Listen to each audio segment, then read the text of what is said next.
Hey everyone, welcome back. Today, um, we're diving deep into the philosophy of emotions, and uh, let me tell you, this one really got me thinking. Oh, Yeah, we're tackling anger, specifically this idea that maybe we're not as controlled by it as we think. Have you ever just felt like anger takes over and you're not even in the driver's seat?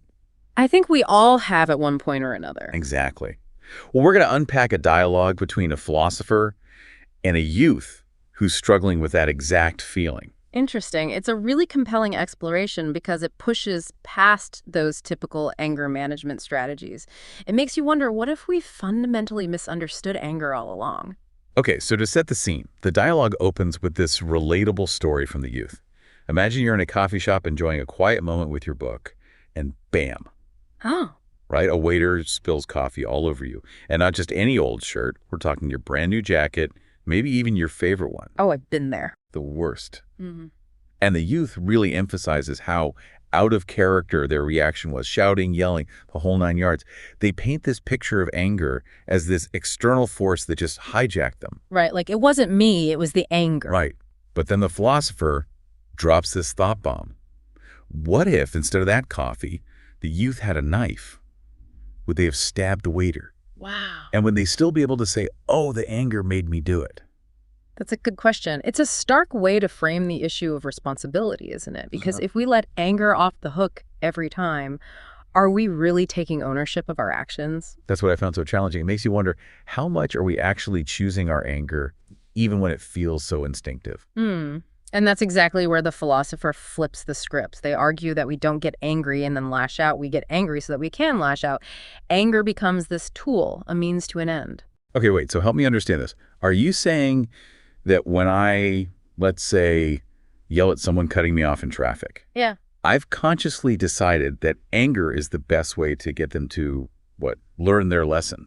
That's a great question, and it gets to the heart of what the philosopher is proposing. Okay. The youth in the dialogue pushes back on this too. They're like, come on, I didn't have time to think, it just happened. Right. But the philosopher uses this example of a mother arguing with her daughter. The phone rings, it's the daughter's teacher, and instantly the mother switches to this sweet, polite tone. But the second she hangs up, boom, right back to yelling. Oh, okay. I've definitely done that before. Switching tones like that, depending on who I'm talking to, yeah. But how does that relate to anger being a tool? The philosopher's point is that the mother wasn't truly out of control. She was strategically using anger to exert her authority over her daughter. When the teacher called, a different goal came into play, maintaining a positive image. So a different tool was needed, like politeness. But with the daughter, the goal was to assert dominance, and anger served that purpose. Whoa. So it's not just about the feeling of anger itself, it's about what we're trying to achieve with it. Exactly. Remember that term teleology we mentioned earlier? That's the idea of purposefulness, that things happen for a reason. Right. So in the coffee shop scene, the youth's purpose was to get an apology, to make the waiter understand the inconvenience they caused.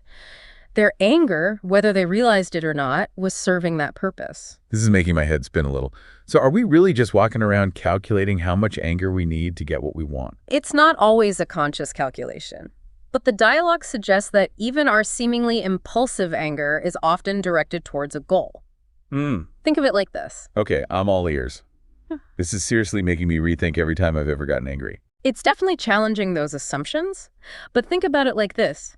You accidentally touch a hot stove. You don't stop to think, okay, I'm going to pull my hand back now. Right. Of course not. It's an instant reaction.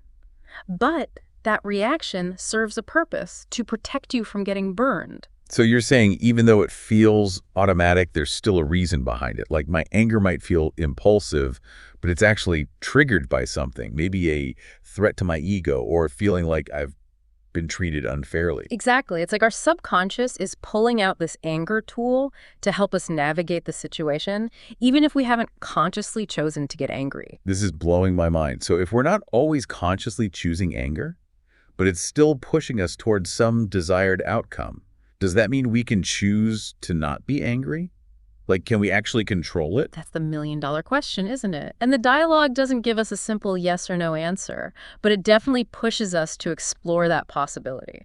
You know, for me, one of the most fascinating parts of this whole conversation is how it connects anger to power dynamics. Hmm. I've always had this gut feeling that anger and power are somehow linked, Yeah. but I could never quite articulate it. Yeah. That's a really astute observation, and the dialogue actually digs into that connection. Remember the example we talked about earlier with the mother yelling at her daughter? Yeah. The philosopher suggests that she wasn't simply expressing her anger, she was using it as a way to assert her authority and maintain control in that relationship. So are you saying that every time someone gets angry, they're trying to exert power over someone else? I mean, what about those times when you're angry at, say, an injustice in the world? Or even at yourself when you mess something up? It doesn't always feel like it's about controlling another person. Right.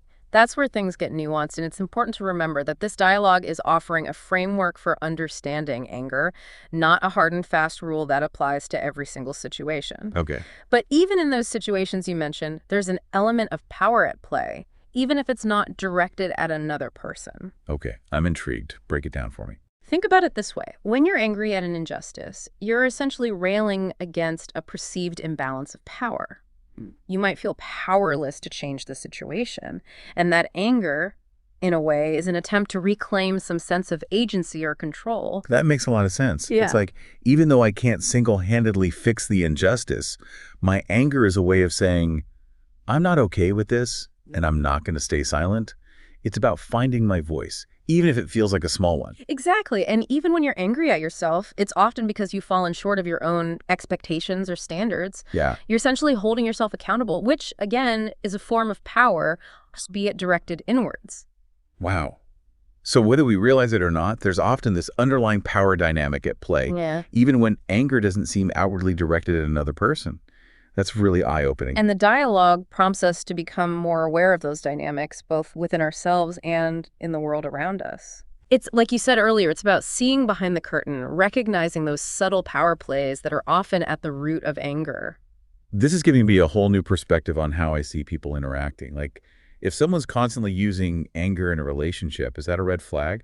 It's definitely something to pay attention to. Yeah. The dialogue isn't saying that all anger is bad or manipulative, but it does make us think critically about how it's being used. Okay. If someone frequently resorts to anger to get their way or silence dissent, it could be a sign that they haven't developed healthier ways of communicating their needs or navigating conflict. That's a great point. It's not about demonizing anger altogether. It's about recognizing when it becomes a go-to tactic for control or dominance. Right. And once you start to see those patterns, it's harder to unsee them. Okay. So we've talked about how anger can be a tool for power, but we also touched on how it can be a reaction to feeling powerless. Does the dialogue say anything about how we can move away from using anger in those unhealthy ways? Is there hope for us hotheads? There absolutely is. While the dialogue shines a light on these less savory aspects of anger, it ultimately offers a message of empowerment. Okay, good. Because I was starting to feel a little hopeless. It's understandable to feel that way when you start to recognize these patterns, but the dialogue reminds us that simply by questioning our anger, by understanding its purpose, we're already taking a step towards greater self-awareness and control. So it's not about trying to never get angry again, because that just doesn't seem realistic. Exactly. It's about recognizing our triggers, understanding the goals our anger might be serving, even unconsciously, and finding healthier ways to express our needs and boundaries. Instead of letting anger drive our actions, we can start to make more conscious and deliberate choices. So instead of always reaching for the hammer of anger, maybe there are other tools in the toolbox we can use. That's a great way to put it. Maybe sometimes it's about using the screwdriver of assertive communication or the wrench of problem solving. I love that analogy. It makes this whole concept feel less daunting and more like, hey, I can actually learn new skills to handle these situations differently. Exactly. And it's about recognizing that change takes time and effort. We're not going to magically transform into perfectly calm beings overnight, but by understanding the mechanics of anger, we can start to shift our approach. I'm really starting to see how this dialogue, even though it digs into some pretty heavy stuff, ultimately offers a path forward. It's not just about analyzing anger. It's about empowering us to do something different. What else does the dialogue offer in terms of finding that path? Well, one of the key takeaways is the idea of moving from a reactive state to a responsive one. It's about shifting from, oh no, here comes the anger, I'm about to lose it, to, okay, I'm feeling angry, what's going on here? What am I reacting to? What's my goal in this situation? So it's like hitting the pause button before we let anger take the wheel. Precisely. And that pause, that moment of reflection, can be incredibly powerful. It gives us a chance to step back from the intensity of the emotion and choose a more skillful response. This is making me think about all those times I've said or done something in anger that I later regretted. If I had just taken a moment to breathe and ask myself those questions, maybe things would have played out differently. It's a common experience, but the beauty of this dialogue is that it's never too late to start practicing that pause. Every time we catch ourselves reacting with anger, it's an opportunity to learn and grow. It's like we're upgrading our emotional operating system, becoming more mindful of our internal processes and making conscious choices of how we want to show up in the world. I love that analogy. It perfectly captures the essence of what the dialogue invites us to do. This entire conversation has really challenged my assumptions about anger. I used to think I was just a hothead, someone who was easily provoked and prone to outbursts. But now I'm starting to see that there's more to it than that. It's not about suppressing my anger or pretending it doesn't exist. It's about understanding it, working with it, and ultimately finding ways to express it in a way that feels authentic and empowering. And that's the key, isn't it? It's not about suppressing anger. It's about understanding it, working with it, and finding healthier outlets for it. You know, this whole conversation is making me realize how much I used to buy into this idea that some people are just hotheads and there's nothing they can do about it. But what you're saying is that even if we have a natural tendency towards anger, we still have the power to choose how we respond. Absolutely. And the more we practice that mindful awareness, the more we strengthen those emotional muscles, so to speak. It becomes less about fighting our anger and more about skillfully navigating it. Yeah. It's like learning a new dance, isn't it? Mm. At first, the steps feel awkward and unfamiliar, but with practice, they become more fluid and graceful. That's a great way to put it. And as we become more skilled, we might even find that anger can be a source of energy and motivation for positive change. Wait, so anger isn't always a bad thing?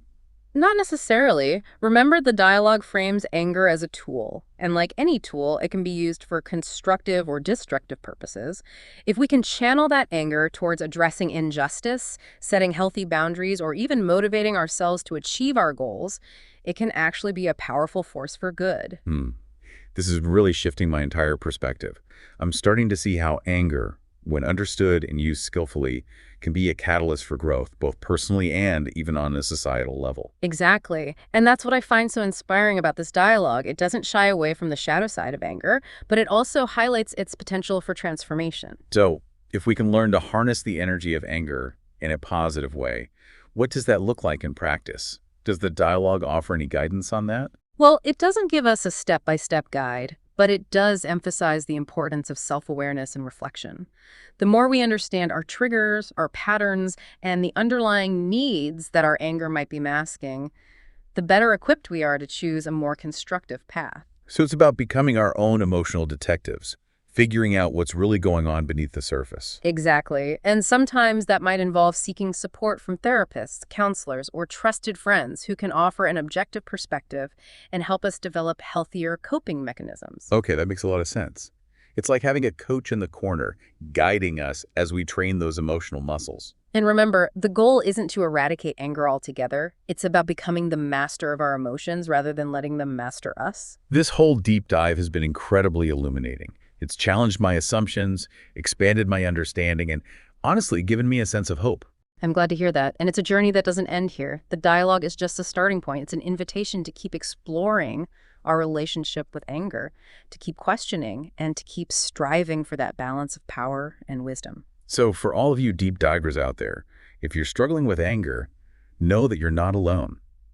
This dialogue reminds us that we all have the capacity to understand and navigate this complex emotion. And who knows, maybe through that understanding, we can not only transform our own lives, but also contribute to a world where anger is less about destruction and more about creating positive change. Beautifully said. And remember, every moment is an opportunity to practice, to learn, and to choose a different path. This has been an incredible journey, and I want to thank you for diving deep with us. Until next time, keep exploring, keep questioning, and keep choosing the path that leads you towards a deeper understanding of yourselves and the world around you.